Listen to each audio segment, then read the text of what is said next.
इंसान जब भी कोई गलत काम करने के लिए सोचता है तो उससे पहले एक षड्यंत्र जरूर बनाता है और अपने षड्यंत्र के तहत ये भरपूर कोशिश करता है कि अपने काम को अंजाम भी दे दे और कभी पकड़ा भी ना जाए। पर शायद वो भूल जाता है कि इंसान जैसा कर्म करता है एक न एक दिन उसे अपने कर्मों का फल जरूर मिलता है। आज की भी कहानी में सेम कुछ ऐसी होता है, जिसकी वजह से ना सिर्फ एक व्यक्ति की मौत हो जाती है बल्कि पुलिस जब अपराधियों को पकड़कर सामने लेकर आती है तो वाकई में उन्हें देखने के बाद किसी को भी अपने आंखों पर यकीन ही नहीं होता है। आज की जो सच्ची घटना मैं आपको सुनाने वाला हूँ, ये घटना है मध्य प्रदेश की। मध्य प्रदेश का एक शहर पड़ता है इंदौर और इसी इंदौर का एक थाना आता है एरोड्रम। बात कर रहा हूँ मैं 13 सितंबर की सुबह 10 बजे के आसपास। दरअसल इसी एरोड्रम के सर्विस रोड किनारे एक व्यक्ति काफ़ी गंभीर अवस्था में पड़ा था। उसकी बाइक भी वहीं पे मौजूद थी। लोग जैसे इस तरह की नज़ारा देखते हैं तुरंत ही इस बात की जानकारी नज़दीकी थाने में देते हैं। इधर पुलिस को जैसे ही सूचना मिलती है, पुलिस अपने टीम के साथ घटनास्थल पर पहुंचती है और सबसे पहले उस डेड बॉडी को चेक करती है। सबको यही लग रहा था कि शायद वो व्यक्ति रात्रि के वक्त किसी गाड़ी से टकरा गया है, लेकिन पुलिस जब डेड बॉडी को चेक करती है तो मालूम चलता है कि उस व्यक्ति का एक्सीडेंट नहीं हुआ है बल्कि उसकी हत्या की गई है, क्योंकि उसके शरीर पे कई जगहों पे चोट और घाव के निशान थे। पुलिस जब उस डेड बॉडी के कपड़ों को तलाशी लेती है तो उसके पास से कोई भी ऐसा प्रमाण पत्र भी नहीं मिलता है जिससे उसकी पहचान हो सके। लेकिन पुलिस को इस ब्लाइंड मर्डर केस में मात्र उसके सबूत के तौर पर बाइक ही मिलता है। पुलिस सबसे पहले डेड बॉडी को अपने कब्जे में लेती, उसे पोस्टमार्टम के लिए भेज देती है और फिर मरने वाले व्यक्ति के बारे में पता लगाने के लिए उसके बाइक के जरिए बाइक के मालिक के बारे में पता लगाती है।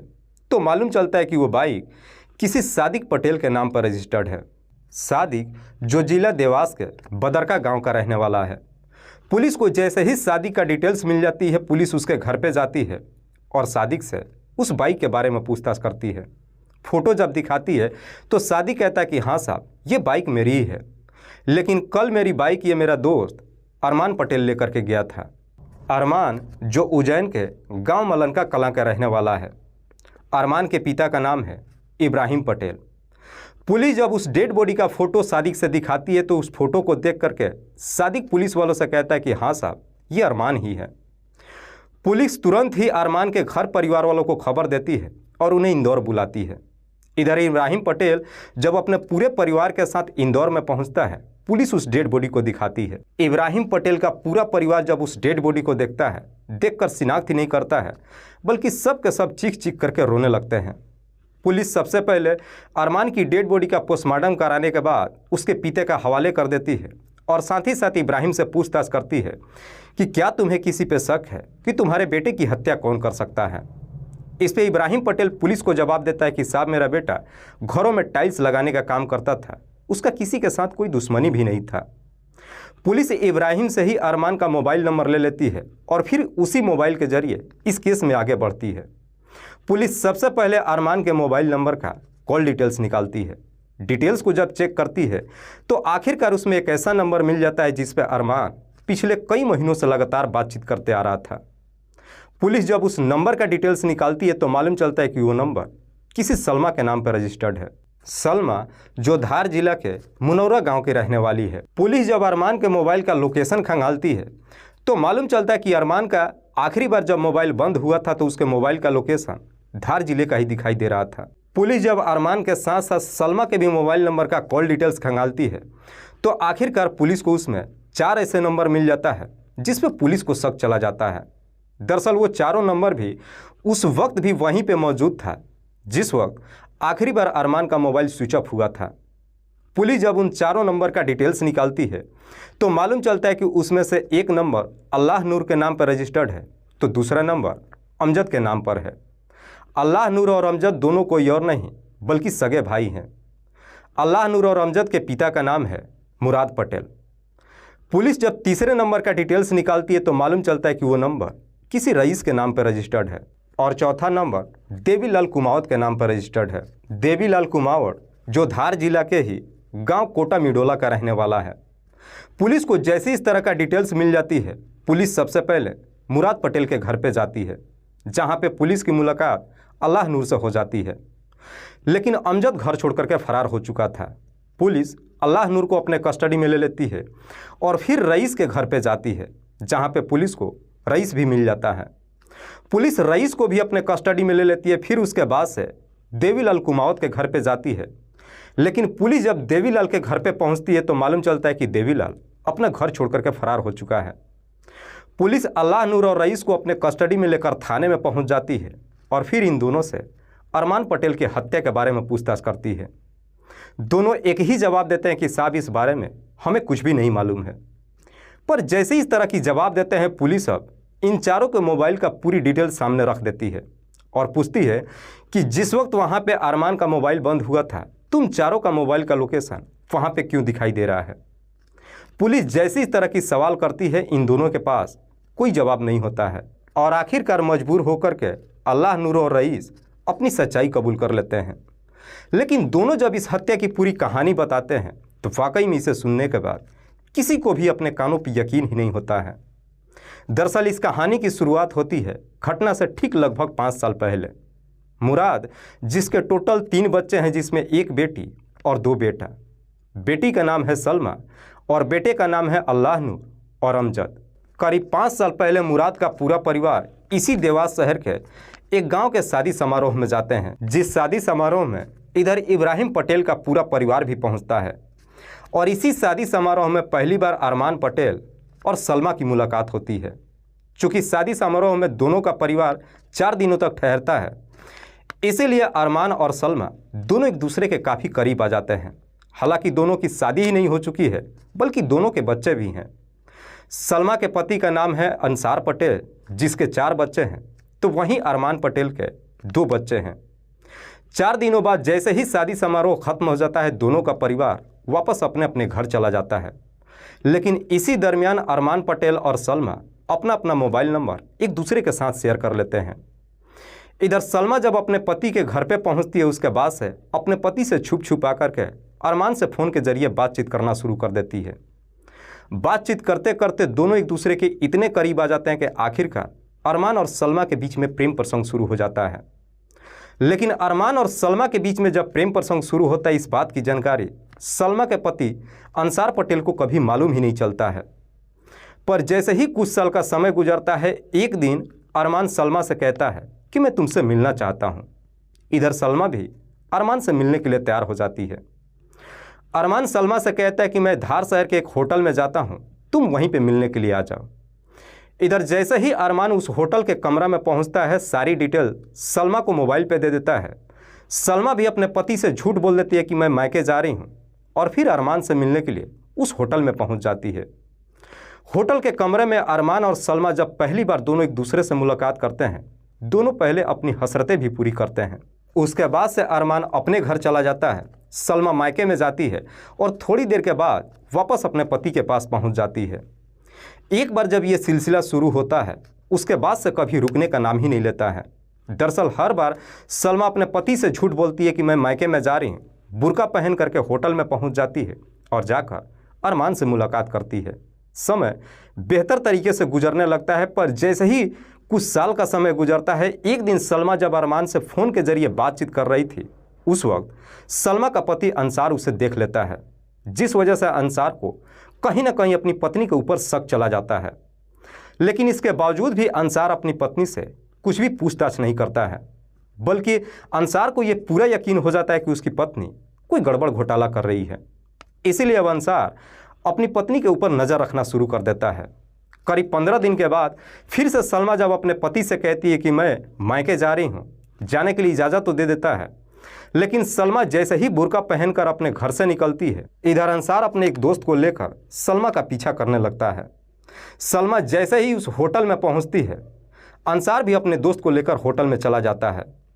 इधर सलमा जैसे ही कमरे के अंदर एंट्री करती है, अंसार का दोस्त जाकर के दरवाज़ा खटखटाता है। अंदर से दरवाज़ा अरमान खोलता है। जैसे ही अरमान दरवाज़ा खोलता है, अंसार अपने दोस्त के साथ कमरे में एंट्री कर जाता है। उस कमरे के अंदर सलमा अपना बुर्का उतार करके बैठी हुई थी। सलमा जैसे ही अपने पति को अपने सामने देखती है, देखकर एकदम से डर जाती है, जिस वजह से सलमा भी कुछ नहीं बोलती है और अरमान भी कुछ नहीं बोलता है। लेकिन अंसार जैसे इस तरह की नज़ारा देखता है, इस प्रकार से गुस्से में आ जाता है कि गुस्से में ही अपनी पत्नी को जवाब देते हुए कहता है कि आज के बाद से तुम्हारा मेरा कोई रिश्ता नहीं है, मैं अभी के अभी तुम्हें तलाक देता हूँ। अंसार गुस्से में उसी वक्त ही अपनी पत्नी को तलाक ही नहीं देता है, बल्कि जब घर पे पहुंचता है सलमा के सारे कपड़े और सामान पैक करता अपने दोनों बच्चों को लेकर सलमा के मायके में जाकर छोड़ आता है और वहां से अपने घर चला आता है। लेकिन अपने बच्चों को ले जाकर के ससुराल में जब छोड़ता है, इस बारे में ना तो अपने ससुर को कुछ बताता है और ना ही अपने दोनों सालों को कुछ बताता है। इधर मुराद को कुछ समझ में नहीं आता कि आखिरकार उसके दामाद ने उसकी बेटी को छोड़ क्यों दिया। इसीलिए मुराद फिर से अंसार के घर पे जाता है और जाकर के पूछताछ करता है कि आखिरकार मेरी बेटी ने किया क्या है। मुराद जब इस तरह की सवाल करता है, अंसार भी अपने ससुर से सलमा की सारी सच्चाई बता देता है। इधर मुराद को जब अपनी बेटी की सारी करतूतों के बारे में मालूम चलता है, इसके बावजूद भी अपने दामाद को काफ़ी समझाने की कोशिश करता है कि तुम मेरी बेटी को अपने पास रख लो, लेकिन अंसार सलमा को अपने पास रखने के लिए तैयार ही नहीं होता है। मुराद जब अपने घर पे पहुंचता है, अपनी बेटी सलमा को काफ़ी फटकार लगाता है और फिर ना चाहते हुए भी अपनी बेटी को अपने ही घर में रख लेता है। लेकिन सलमा को हिदायत देते हुए कहता है कि आइंदा से अगर तुमने कोई भी गलत कदम उठाया तुम्हारे लिए ठीक नहीं होगा, जिस वजह से सलमा और अरमान के बीच में अब बातचीत होना बंद हो जाता है। करीब 2 साल का समय गुजरता है। इस दरमियान लगभग सब लोग बातें भूल जाते हैं, पर जैसे ही 2 साल का समय गुजरता है, एक दिन अरमान अपने जानने वाले के माध्यम से कैसे भी करके सलमा के पास एक छोटा सा मोबाइल भिजवा देता है। जैसे ही इधर सलमा को मोबाइल मिल जाता है, फिर से पहले के जैसे ही अरमान और सलमा एक दूसरे से बातचीत करने लगते हैं। लेकिन इधर सलमा को जब मोबाइल मिलता है, वो मोबाइल अपने परिवार वालों से काफ़ी छुपा करके रखती है। दोनों के बीच में जब बातचीत शुरू होता है, सिर्फ बातचीत ही नहीं करते हैं बल्कि पहले के जैसे एक दूसरे से उसी होटल में जाकर मुलाकात भी करने लगते हैं। 22 सितंबर को सुबह 10 बजे के आसपास सलमा जब किचन में खाना बना रही थी, गलती से अपना मोबाइल बेड पे ही भूल गई थी। इधर जैसे ही सलमा का छोटा भाई अल्लाह नूर उसके कमरे में जाता है, उसका मोबाइल देख लेता है, जिस पे इधर अरमान ने एक मैसेज भी भेजा था। अल्लाह नूर जब उस मैसेज को पढ़ता है तो मालूम चलता है कि अरमान ने उसमें लिख करके भेजा था कि करीब 12 से 1 बजे के आसपास मैं होटल में पहुंच जाऊंगा, तुम भी टाइम से आ जाना। अल्लाह नूर जैसे ही उस मैसेज को देखता है, समझ जाता है कि अरमान ने ही मैसेज किया है। अल्लाह नूर ये सारी बातें जाकर अपने बड़े भाई अमजद को बताता है। अमजद को जब मालूम चलता है कि अभी भी उसकी बहन और अरमान के बीच में पहले के जैसे ही रिश्ता चल रहा है, जान करके अमजद काफ़ी गुस्से में आ जाता है। अमजद सोचता है कि अरमान की वजह से उसकी बहन की ज़िंदगी बर्बाद हो चुकी है, बावजूद इसके अरमान उसका पीछा नहीं छोड़ रहा है। इसीलिए अमजद और उसका भाई अल्लाह नूर दोनों मिल करके अमजद को सबक सिखाने का फैसला कर लेते हैं। लेकिन यह काम दोनों के अकेले बस का नहीं था, इसीलिए इस बारे में दोनों जाकर के अपने ही ममेरा भाई रईस से बातचीत करते हैं। अपने घर परिवार का इज्जत का हवाला जब देते हैं, रईस भी इन दोनों का साथ देने के लिए तैयार हो जाता है। लेकिन रईस इन दोनों के सामने एक शर्त रखता है कि अरमान को जान से नहीं मारेंगे, बल्कि उसे सबक सिखा करके छोड़ देंगे। अल्लाह नूर और अमजद भी यही कहते हैं कि हम उसे जान से नहीं मारेंगे।